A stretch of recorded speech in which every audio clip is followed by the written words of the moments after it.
Hello and welcome to the 135th episode of the Hope Illuminated podcast, where we share powerful stories, science, and well-being strategies. Here, isolation and despair can be defeated and a passion for living rekindled. No flashlight required for our journey, just fired up listeners ready to gain guidance from our guests. And today I have a very special guest, someone I've been hoping to have on the podcast for a number of years. And she is coming to us from the American Foundation for Suicide Prevention. Welcome to the show, Dr. Christine Moutier. Thank you, Sally. Such a pleasure to be on and to be, virtually reaching your community, this audience. It's wonderful. Yes, and I just feel so honored to connect with you in this way. I've thought about many different ways to have you on the show. And when I heard you guiding this panel at the International Association of Suicide Prevention's World Congress in Slovenia, a panel on lived experience with inside the suicide prevention field, I thought that is it. That is what I want you and I to talk about because, I remember that, it's difficult. It's difficult when you have your own mental health crisis after, you've been in this work for a while and you find yourself in the depths of despair. Wait a minute, I'm supposed to know how to get out of this and you can't. And I also remember what it was like to lose someone close to me, after 2 decades of working in this field. And, it's very hard. It's very hard to be public with that struggle as well. And it does a lot, kind of churning inside you. And just a quick anecdote before we start, I had my, knock on wood, hopefully one and only episode of major depression in the spring of 2012. And my brother died in 2004, so many years after. And, I can't tell you why. It was a perfect storm of things that happened, but I can tell you that it was an experience unlike other ones that I had before, which had been stressful or overwhelming because none of my coping strategies worked, none of them. And I felt afraid that I was going to follow into the same path. And in the middle of it, I knew I would get to the other side, but I knew that I at someday would have to write about this as someone who tries to help advocate for it. And so, I don't know, 6, 7, 8 months later, when I was on the other side of it, I wrote up my experience and I was posting it as a blog. And my finger just kind of hovered over the return key going, I'm not sure how this is going to go. Like, are people going to judge me? Am I going to be ridiculed out of the field for not knowing how to deal with these things?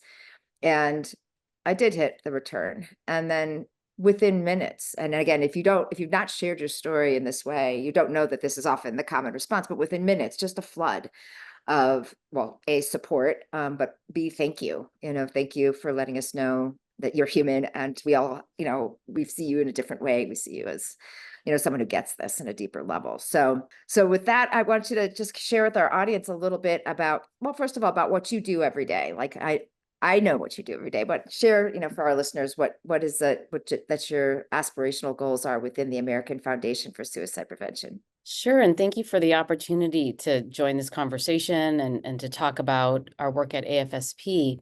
So I've been on staff at the American Foundation for Suicide Prevention for 11 years now, and I volunteered for a number of years before that in San Diego, helped start the San Diego chapter way back in the early 2000s. And, I would say that our work and my role as chief medical officer, I'm overseeing our research programs, our impact measurement, and have a very collaborative approach with the other teams at AFSP that manage our chapter operations and our public policy work at the federal and state level.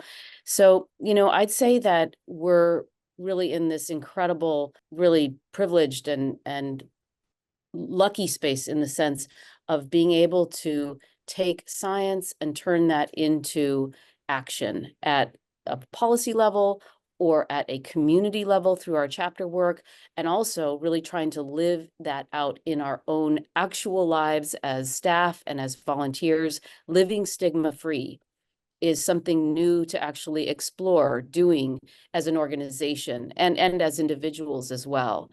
So, our mission is to save lives and bring hope to those affected by suicide. And of course, there's so many ways that we all are doing that in the field together. Our particular way is to set very strategic goals. We're just coming up into a phase we'll be resetting our next strategic plan for the next 3 years. And I'm sure it will continue to focus on any number of key changes, like making support, crisis services, mental health care more accessible, more equitable, more culturally appropriate, but also just some basic things like screening for suicide risk in primary care. And we're fortunate to do all of that work through this this sort of comprehensive strategy that looks to this merging of science with grassroots into action. And many of these cases involve partnerships with industry groups and organizations that can reach their world, which, any one of our organizations can't necessarily do that on our own. It takes partnerships to do that. So it is a real privilege. Like yourself, I'm super passionate about this, probably in part because starting with my own lived experience journey, that led to some other experiences later that really I feel fortunate to work in such a meaningful space. Sometimes I do wish that I didn't have quite the degree of 360 lived experience that I do have and continue to have with, friends and family and people, of course, in the AFSP network. That, suicide prevention is a tricky business because we can be making progress and saving lives, and we can still be experiencing suffering and loss at the same token.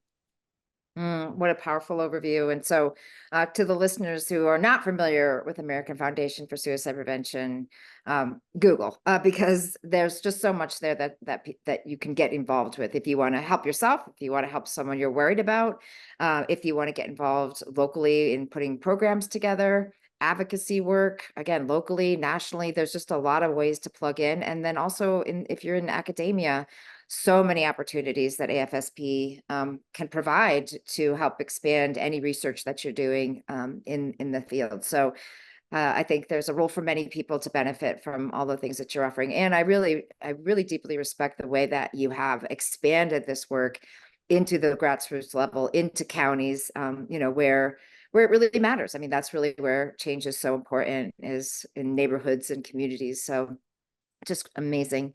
Well, let's dive into that last part that you were teeing up, the multidimensional ways that lived experience shows up in the lives of those of us that are also trying to lead change and expand knowledge, and shift systems and culture. It takes a slightly different flavor, I think, when you're the one who's supposed to know the stuff.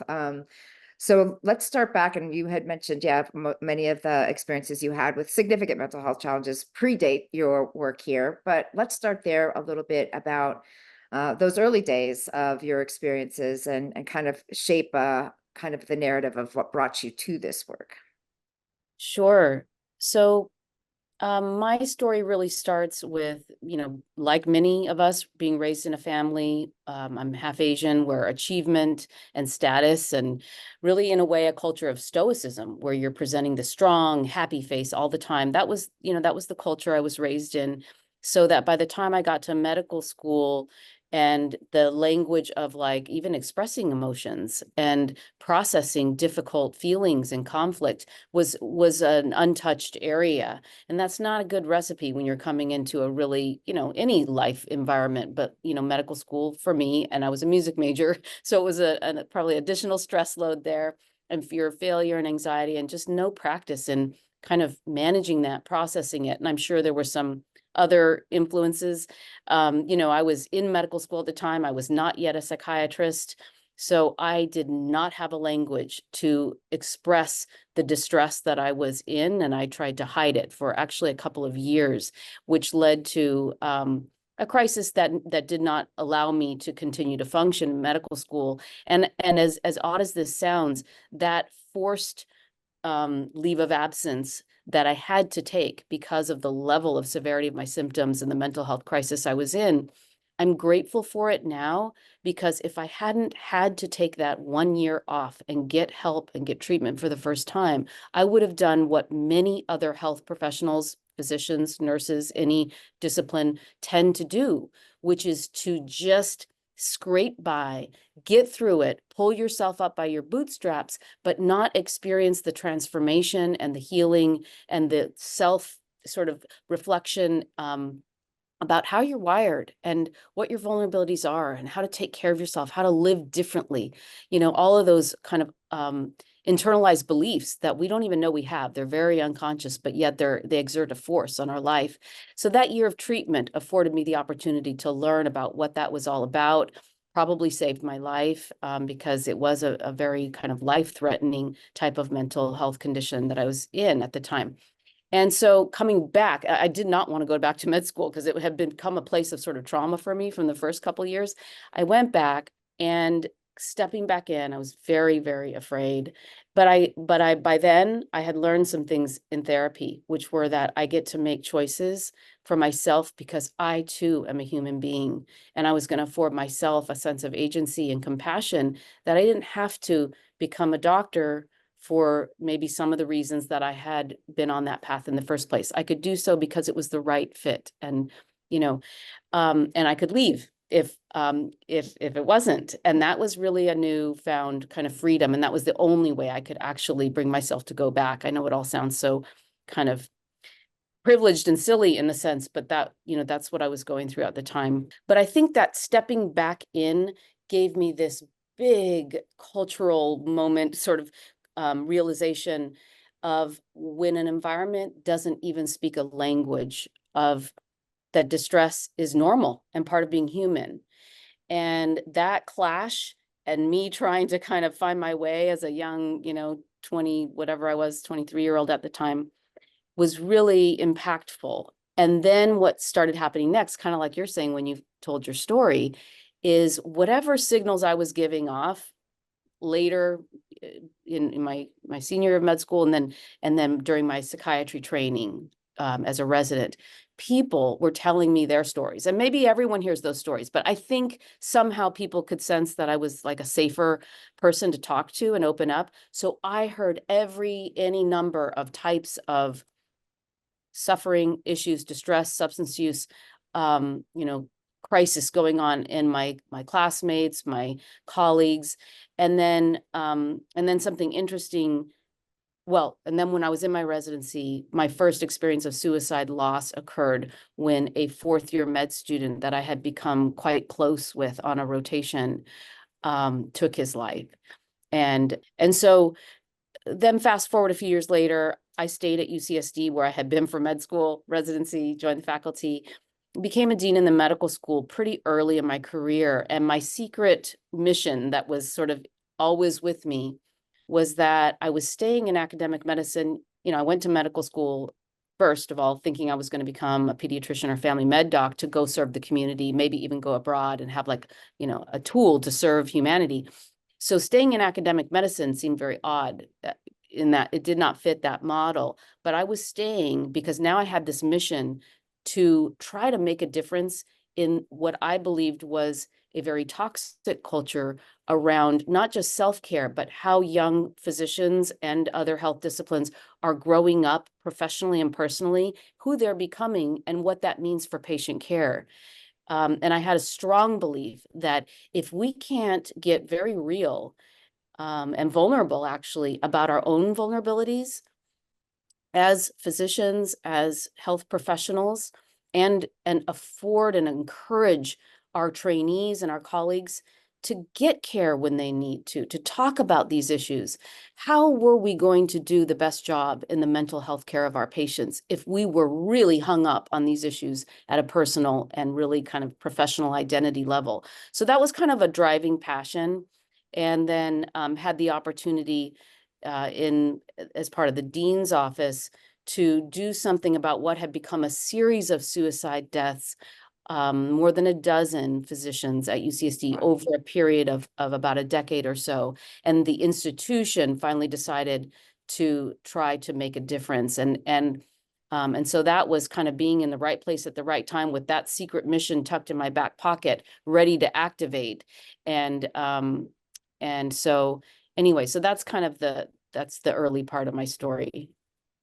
Thank you so much for sharing all of that, and really modeling so much, I think, of the tensions that young aspiring career people have. And it doesn't really necessarily matter, although psychiatry does put a little different bent on it, but the striving that we have and the expectations for ourselves to be successful. And then who am I if I'm not doing this thing that I put all my eggs in this basket, like so many years of studying and graduate school debt and all of these things, or whatever you're investing your life in that early career. And then, oh my gosh, it's not working out. Like, what does this mean, who I am in the world? I think that's a narrative that a lot of people resonate with. Like, the fall seems so great. And you don't know in those days that it's also very common. And like we learn things, tremendous important things about who we are, our career fit, all of that comes, but you don't know that in the moment. And so thank you for sharing that. I could also appreciate, the cultural backdrop to that struggle as well. And, just the familial and cultural expectations that can put a lot of pressure on a young person. And I also really appreciate your drive as the dean to make some significant changes around that. And given now that we're all also very involved in, the zero suicide and healthcare, which I talk about a lot on this podcast, very much patient focused. One of the places I feel like I can contribute to that conversation is that, and also the healthcare workers, the doctors, the nurses, the healthcare technicians. We all know from the data they all have elevated risks of suicide, substance use issues, et cetera, et cetera. We cannot forget them in those conversations. And so, I think that's another piece that you can bring to the table. Not only can we empower our medical professionals to take care of themselves better, but we really have a duty to help shift how we do medical education, what our healthcare systems are doing to set up their workforce for being in despair and distress and so forth. So your story can really have multiple points of influence. And so I'm just grateful that you've been so forthcoming in sharing your experience. Do you remember the moment when you knew you were going to share, like my hovering over the return thing? Do you remember that moment when you knew you were going to share more publicly your experience and what that kind of storytelling process was for you? Yes, I'm so glad you asked about that, because as you were sharing, that part of my history was coming to mind. I was a week into my new job as a dean for student affairs and medical education. And I knew why I was there. Um, but I wasn't, it was a strange situation in that the environment had been so much of the old ilk of the old guard of medicine, which, if you ever read the book House of God, or there was a tradition that, and this is true of so many industries and occupations, by the way, where, Mhm. any weakness was shamed so badly and so extremely that you just dare not talk about it. It shouldn't exist. You shouldn't have gotten into medical school if there were any threads of those kinds of vulnerabilities in the first place. So there was just really an incredibly backward assumption. So just to explain that, when I took the job, it wasn't like I was necessarily wearing this on my sleeve. I mean, they knew that I was a psychiatrist and I cared passionately about mental health and well-being. And that it could contribute to professional development and really help students achieve their full potential. But what I wasn't expecting was that so early on, 1 week in, the students got together and asked if the Office of Student Affairs would host a town hall where they could get to know me, where I would tell my story and what am I all about? Why am I here? What am I going to do for them, probably as part of it? What does this person contribute to the medical school environment? And so I had kind of a moment of truth where I I'd never shared my story publicly before, at least not in a big group setting like that. I had actually openly talked about my experiences when I applied to residency, and that's its own whole thing That's for right. anyone who's applying for jobs, or in medicine in particular, but probably elsewhere as well. So I wrote it out and I took it to my boss, And I said, you know, the students are asking me to tell my story, and I'm really not sure what is going to be useful, helpful, and also, like, you know, read between the lines, like, am I dooming myself? Is this going to be just too much, too fast, you know? And she read it and she said, you know, thumbs up, go for it, do it. And I did. And that was like a major turning point because, like you, there was so much positivity that came from that moment in terms of people feeling safe in the environment, like they could take a deep breath and know that you can have anxiety, you can have depression, you can have sleep problems, you can get treatment. You're not just going to get kicked out. And, you know, and then over the years, of course, I became part of a process of change where the policies did need to be changed and looked at. And that's true of every work environment, of course, where there are unintended kind of barriers to mental health seeking and support. So that was the turning point for me. And I think, you know, how we tell our story does matter a lot. And we get to stay in the seat of deciding how much detail, what is useful. You know, as a psychiatrist, also, you're really trained mostly not to use a lot of self-disclosure, but if you are going to use it with patients or in educational, you know, medical education settings, it has to be with the audience and, you know, our patients' benefit squarely in mind, not to serve your own needs. And so, and then of course, around in our field, we know that there are safe and effective ways to tell our suicide related stories as well. And that's another layer. So I do think it's important for people who are considering telling their story. It's like a whole series of things. Are you in a good place to do so? Where, you know, the last thing you want to do is set yourself two steps back by doing it too early, or at a time when it's just, or with a group that's, it's not going to be entirely safe to do that. So there's a host of things I think to think through.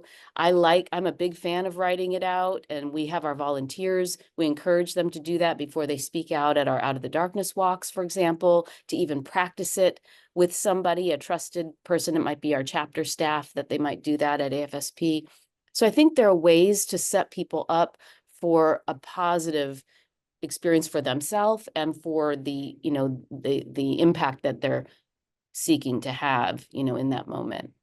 Yeah, I loved all of that. You know, it is your story, it is your truth, and you also have power to share or not share, to not always share, to not share today. You know, all of that, to take back pieces of it and say, I don't want to talk that part of my story again, like all of that. And I think in order to have a true sense of predictability, safety, and control, which is what we always talk about when we were talking about trauma informed work, is that people know that ahead of time. You know, I always say before you get up on YouTube or in front of your news station or before the legislators or whatever at your church or in your workplace, before you get up and share your story, like think it through for yourself. Like, am I ready? What is this going to be like for me? Do I feel like I have predictability, safety, and control as I share this, or do I feel like a raw nerve? Yeah, I always said the first time I shared my story publicly, I hadn't thought it through. My brother died. This is my story about losing my brother. He died in December, and I used to work in higher education, health and well-being, counseling center, that kind of thing. And I was actually very much involved in law enforcement and campus safety. And so this was actually a campus safety conference that I had, you know, planned to be in, you know, months and months before my brother died. So a room full of cops, basically. And I'm like, you know, just vomit about my grief and my loss, and had not thought it through. And then I'm up there crying because I have no control over this. I'm still very much in acute grief. And then they felt like they all had to take care of me, which is definitely not my intention. So, you know, I always share that as a little bit of a warning for people. You know, eventually I got to a place where I was ready. I knew where I was headed, like what my why was, what I wanted to relay through my story. I had practiced it with safe people. Like I got to a different place around it. But I never want people to feel like caught on their heels in that, you know, over vulnerability spot where you're like, Right. that was a mistake. And now I can't reel it back. Can't reel it back for myself, and can't reel it back for now this audience that is worried or maybe activated because I didn't use the right kind of words. So I think the messaging around, you know, think it through, prepare yourself, test it out, test out your experiences with it is all really important.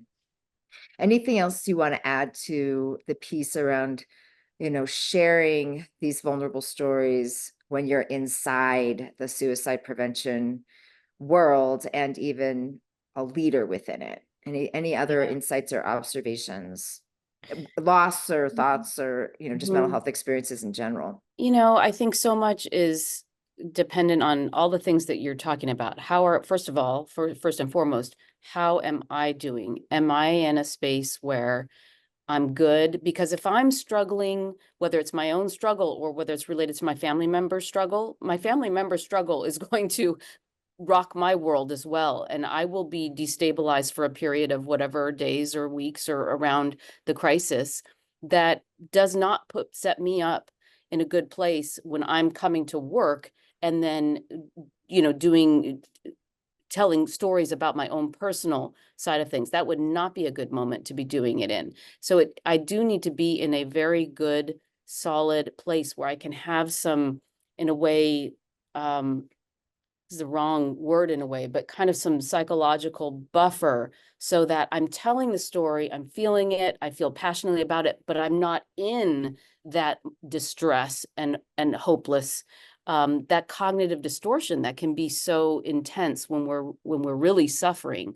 I don't think that's the time to be publicly sharing. I think that's the time to be getting your real needs met, with treatment, with peers, with trusted individuals in your life, taking care of yourself and not thinking about how your story can be in the service of others.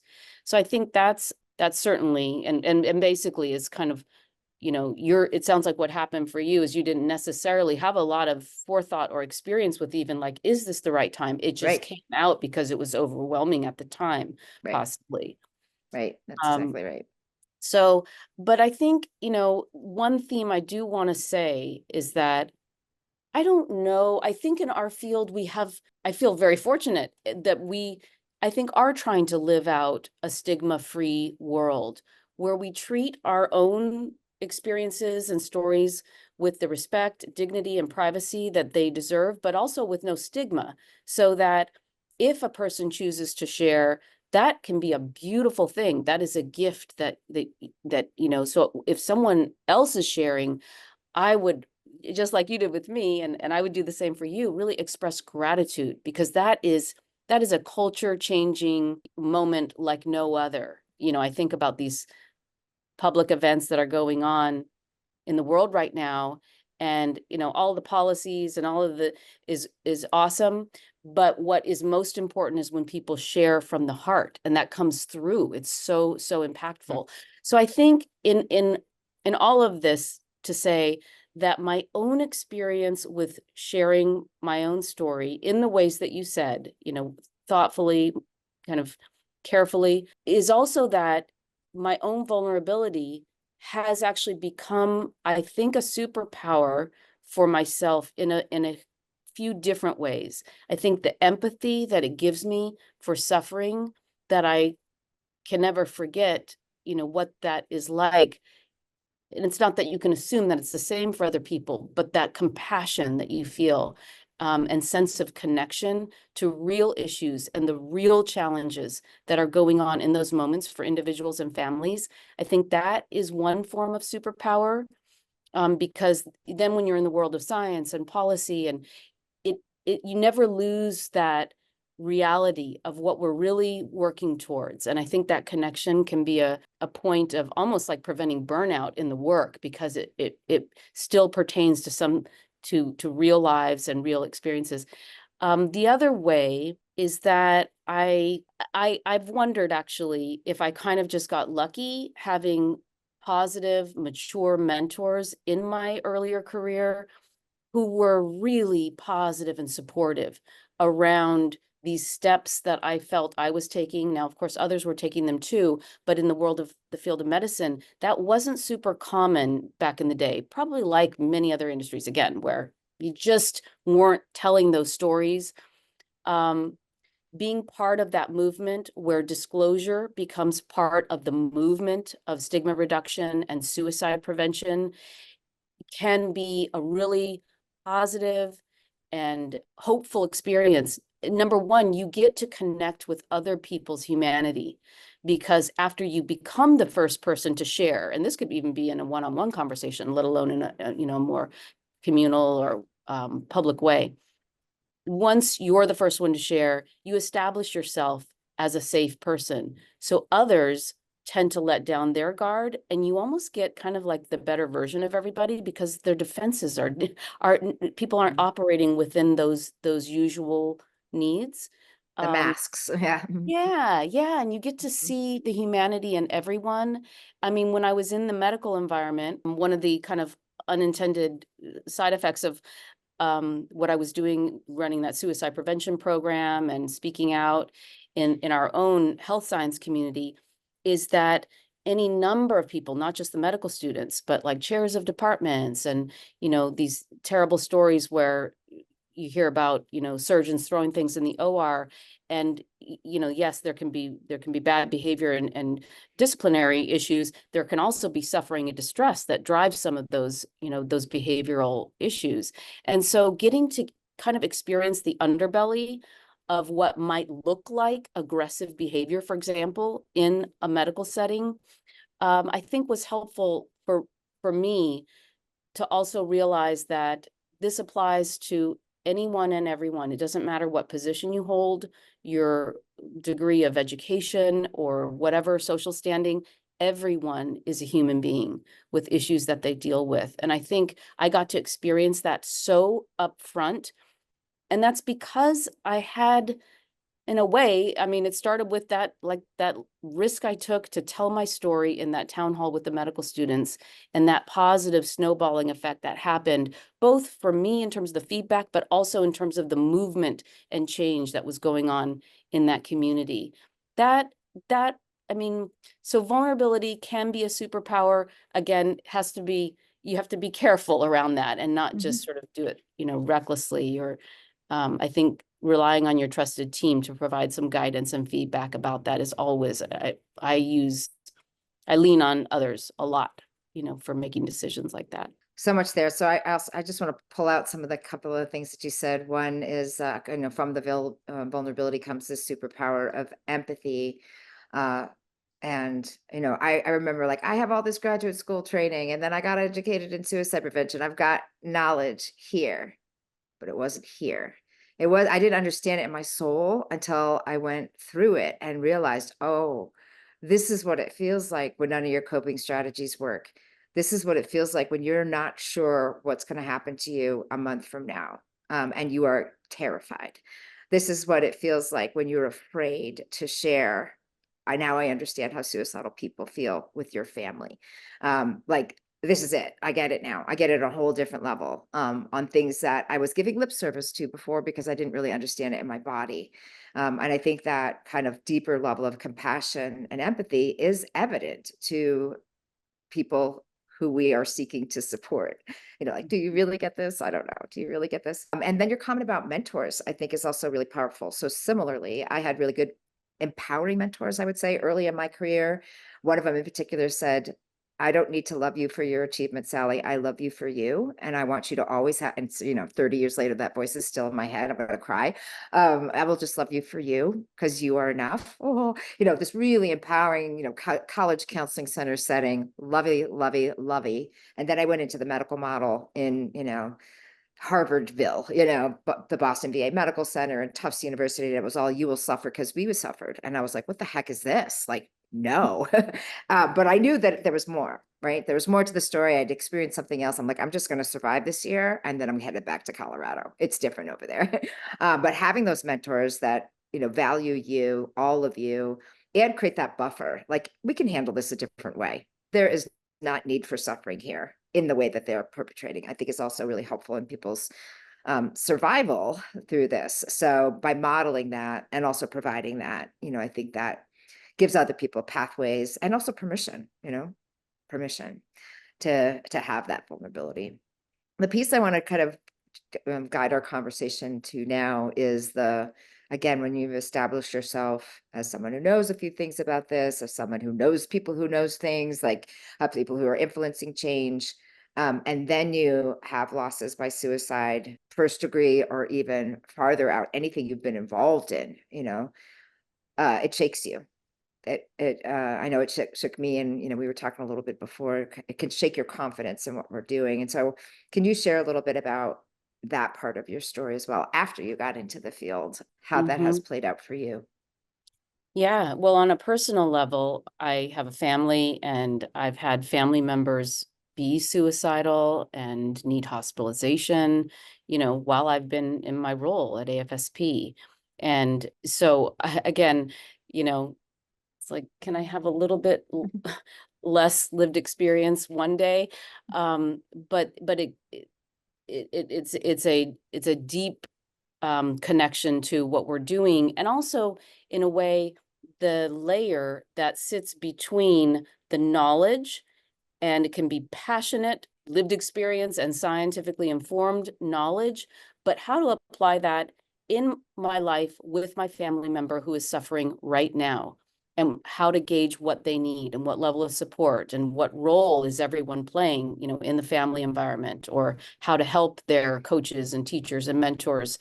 That application piece and kind of living through it moment by moment is a real missing piece in terms of, I think, just the education that's out there. And it's something that we at AFSP, and I know in your work as well, really trying to fill those missing pieces of what you might consider like the public health layer of how do you help people not just know some facts, but be able to actually live that out in a way that changes behavior at the individual, family, and community level.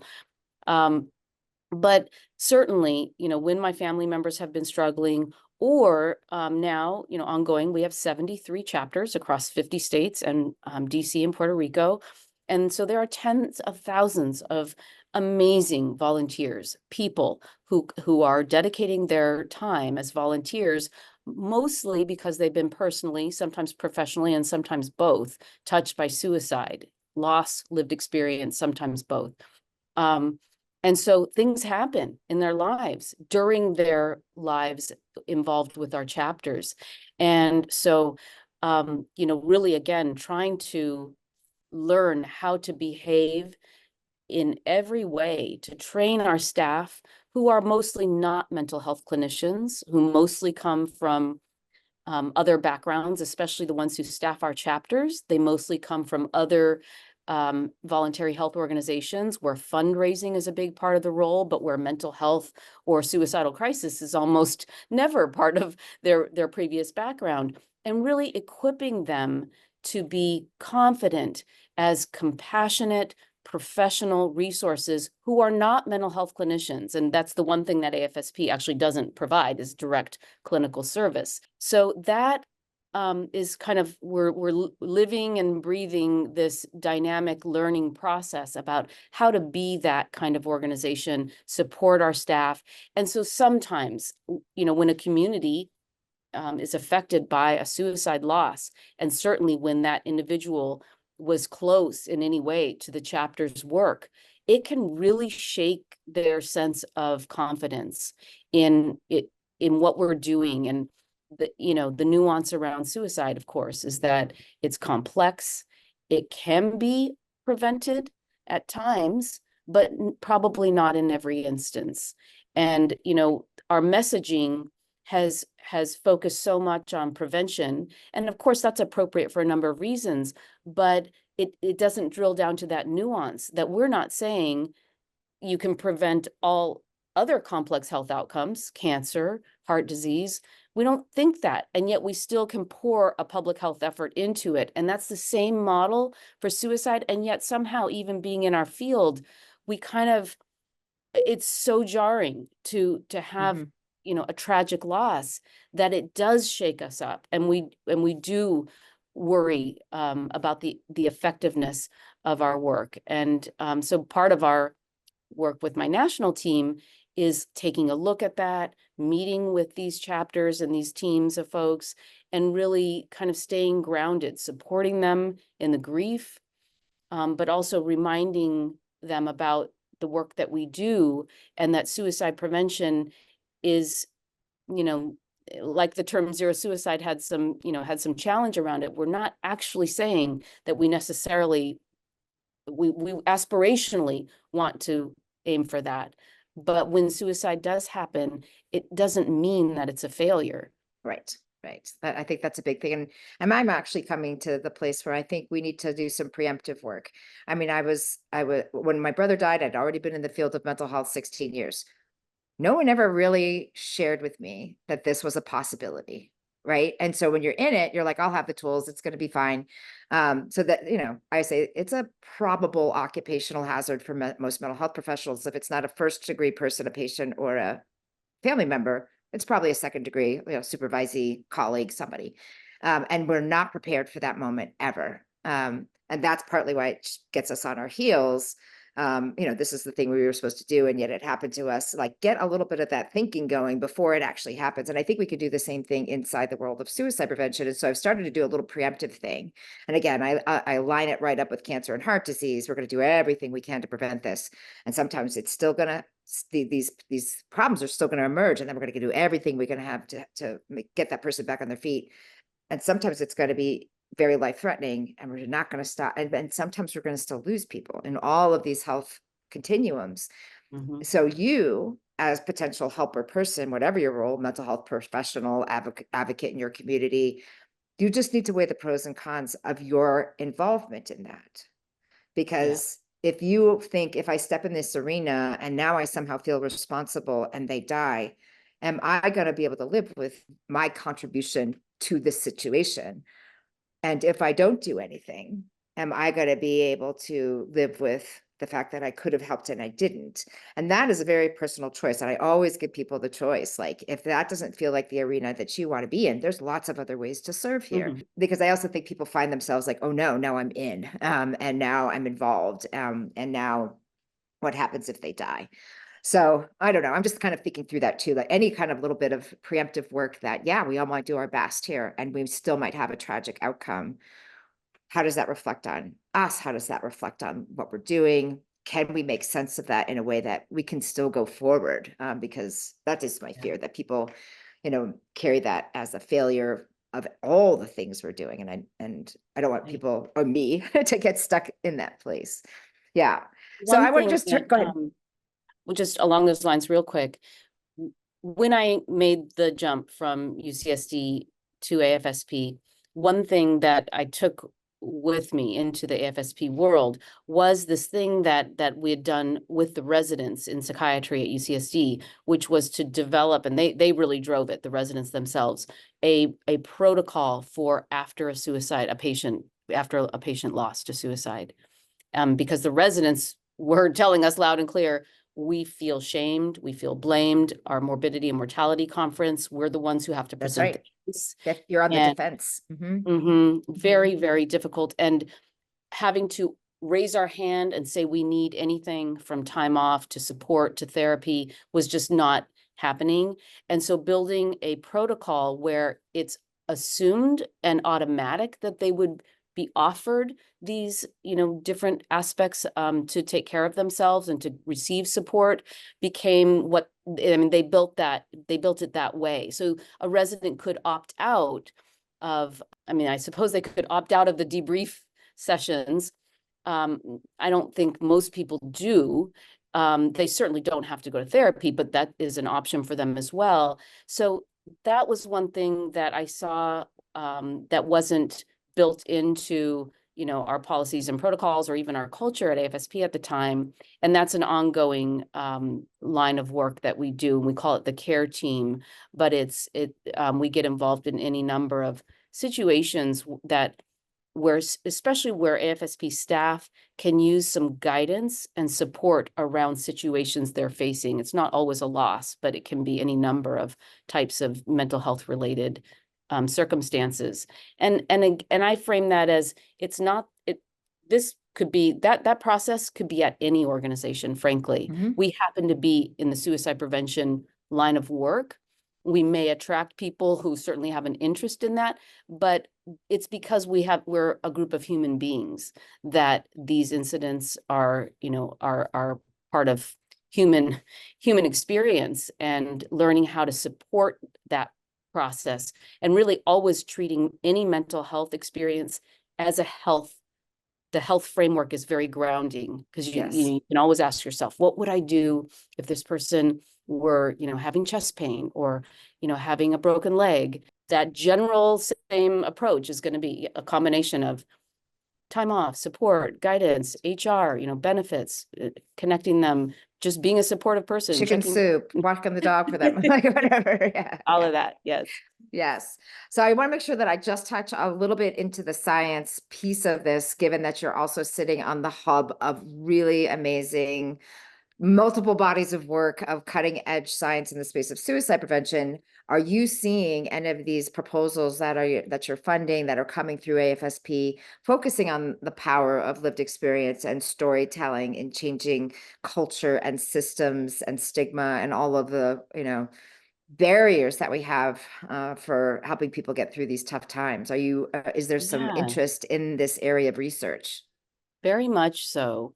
I can give a couple of examples. We have one funded study that is looking at safety planning being accomplished by peers who are trained, peer specialists who get trained in safety planning.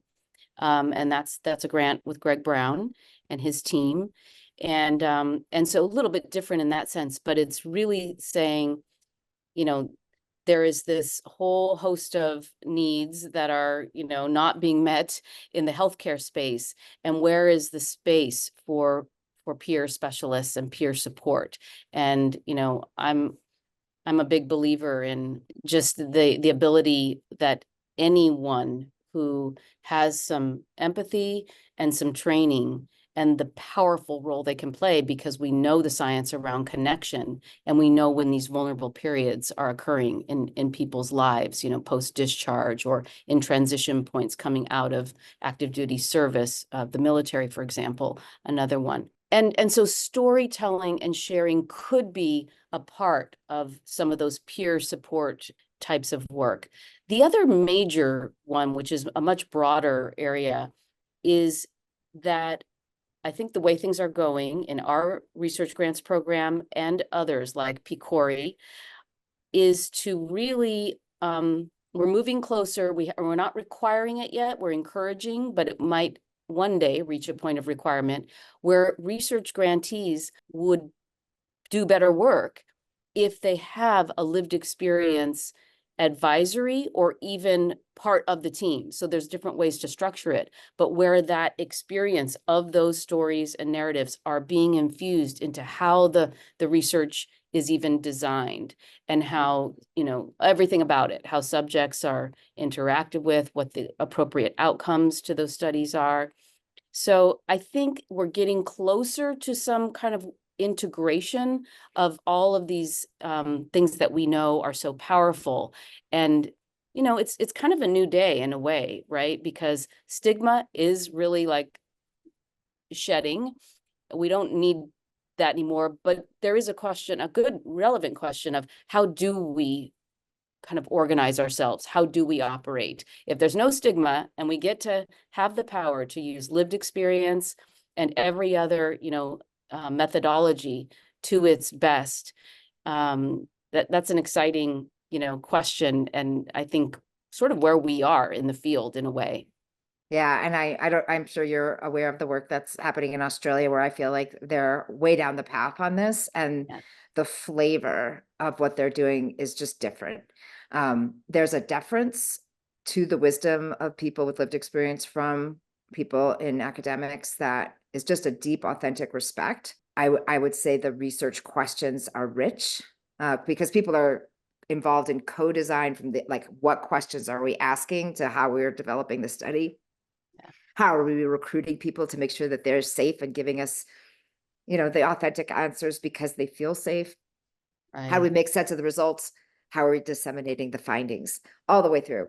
And so I've seen it's possible. And I'm very Oh, excited that yeah. you're kind of entertaining this idea. Yeah. Well, and you know, our colleague in common, Dr. Ursula Whiteside, was a pioneer in this regard and really started formalizing the inclusion of people with lived experience on the research team and as part of, you know, clinical protocols as well. So I learned so much from her when I first came to AFSP 10 or 11 years ago. And yeah, just a huge admirer of her. And it's really, again, now a question of, okay, what should that look like more broadly? And we at AFSP, because we give research grants, there is this opportunity to help, you know, kind of move that along in a way that is thoughtful, but making progress on it.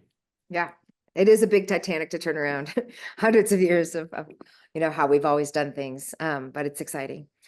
So I know, from talking with you before, that one of your kind of strategy points is to really think about vulnerability as a superpower, but I want to call out the other one, which was that it's important for leaders to go first. And I want you to just share a little bit about what you mean by that and why that's important. You know, I think in any industry, and it's just working with a financial industry group yesterday, and they're asking these questions. They're earnestly wanting to live out some progress around mental health. Their employees are asking for it, but what to do? And so there is a very concrete way that any organization, no matter what your, you know, industry is, can make progress. And that is for leaders to go first and to take the risk in making mental health a priority, making authenticity part of the culture. And that means telling your own story. And people can do that in the way that feels right to them. You know, again, you have the control of that.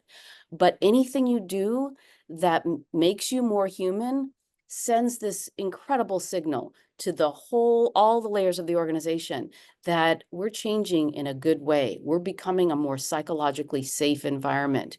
And then if I am somebody struggling in that company, I can get the help I need because I'm in an environment where it's understood that these experiences of suffering are okay, that there are ways through it, that it's not going to have a negative repercussion on my career as an automatic, reflexive move like maybe used to be the case.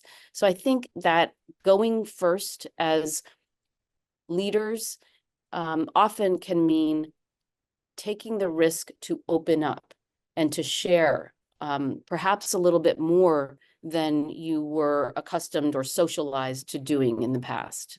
Yeah, exactly. And conversely, when the top level leadership does not share, and it's for the suffering people, the others, for people who are striving to those leadership positions. Well, first of all, the others feel a little alienated, like, what are we, dogs on the street here? We're part of this family. What are you treating us differently for? But then for the people who are striving, they're like, well, I guess the leaders got it all together. Zip, so I must too, right? And it just sends this culture of silence and stoicism and masks and all of that, which eventually gets undone because the suffering still happens because we're human. So yeah, and it's hard for leaders who have been taught, you were taught in medical school, and where you've got to, you know, not show those vulnerabilities and prove yourself to be competent and confident in all ways, or you're not going to get chosen for the things. And it's a very hard thing to undo for many of us. So thank you for, again, modeling that and really underscoring the importance of it. So I'm going to do a quick recap, and then we'll come back for final thoughts and bring this home. So for those of you who are just joining in, I'm here speaking with the medical director of American Foundation for Suicide Prevention, Dr. Christine Moutier, and we're talking about the power of storytelling when you are inside the suicide prevention space, where you're already inside, you're doing work, whether it's advocacy in your community, you're on a state level, a national level, or you're leading in some way, your faith community, and then you have your own experiences with mental health, or maybe you had them prior to coming in but have not shared them, or maybe you have a loss during your work in this space. How do you share stories? When do you share stories? How do you get prepared? All of that. And really, we're coming down to some important takeaways. One is that there's power in vulnerability when you're ready. There's power for you in claiming your story. There's also power for others in feeling connected to you. And that if you are in a leadership position and you are ready, it's helpful to go first, because it just models We're all human being. It gives permission, builds that psychological safety and trust. And people feel like, you know what? I got a little bit of the authentic you, not leader you, real you. And that goes a long way.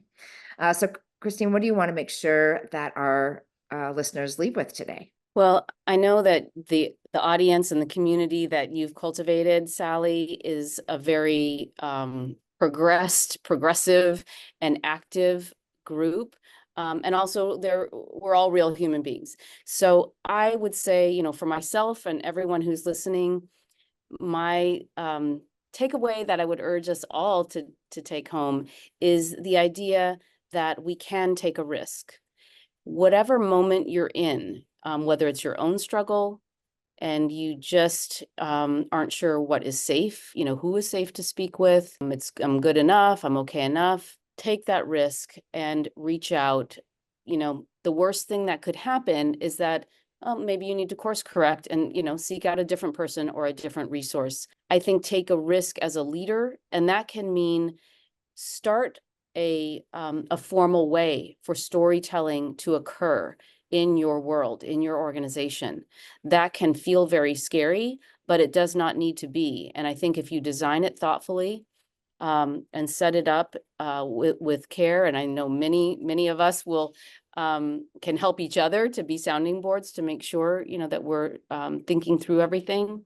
That can be a powerful game changer, so that an Yes. entire organization can be moved towards a higher level of you know, well-being and deepening the relationships, the culture of authenticity, the sense of psychological safety, just by having these you know, like, let's say, a series of storytelling events. And I've seen how that worked in the field of medicine, and I'm seeing how that can work in you know, the law enforcement industry, and I think also in our own field it can also work. And, you know, probably the reason, you know, your platform is having such success is that you are role modeling authenticity and bringing people on, and in addition to, you know, sharing pearls of wisdom, sharing our own stories, and that is powerful. So thank you for that. And so it's really you know, take a risk and take action. Yeah. Yeah. And maybe small risks at the beginning with say people see how it goes, see how you feel, see how they react, go from there. You don't have to get on a TEDx talk or go in front of the media. Try it out, you know, in your own communities in small ways at first and just see. So thank you so much for that final call to action. It does feel risky at the beginning, and the rewards can be great. If people want to connect with you, what's the best way for them to do so? You know, I think the best way is honestly, because your folks are all over the country, is to find your local AFSP chapter at afsp.org. And I think you'll find any number of resources. We welcome anyone and everyone who has an interest in suicide prevention. And, you know, because our work spans from policy to putting on programs to fundraising, you know, to all of the back end type of work, there is something for everyone if you'd like to get involved, and it can become a real community, which is an incredible thing as well. Yeah, so please check out AFSP in your local community. Check it out on the national level, afsp.org. So many resources there, again, for you to help yourself, help other people, get active at all different levels. So do that for sure. And now there's also some storytelling guides and tips as well, if that's something you're interested in. Well, thank you, Christine. It's been an honor and a pleasure to be with you today. I'm so grateful for your leadership in this work. You know, you're a strong and powerful woman who has tremendous influence in many aspects of suicide prevention work. So keep going. Take care of Thank you, yourself and keep Sally. going. We need you. You know, I'm just grateful for the partnership for AFSP. They do a lot for our communities. Thank you also to all the people that made this podcast possible today. There's a lot of people behind the scenes. Just call out to Dave and Mitchell and Chase and Whitney and many others who, you know, pulled together to get all of this organized, and all of your team who helped to get you organized. It does take a village to pull these things together. And finally, thank you to all the listeners who made this little hour a priority in your day. I hope you found some nuggets to take away and take them forward in your work. So in closing, we always like to say, open your heart, challenge your thinking, and take action to save lives. Together, we can restore dignity and sustain a passion for living.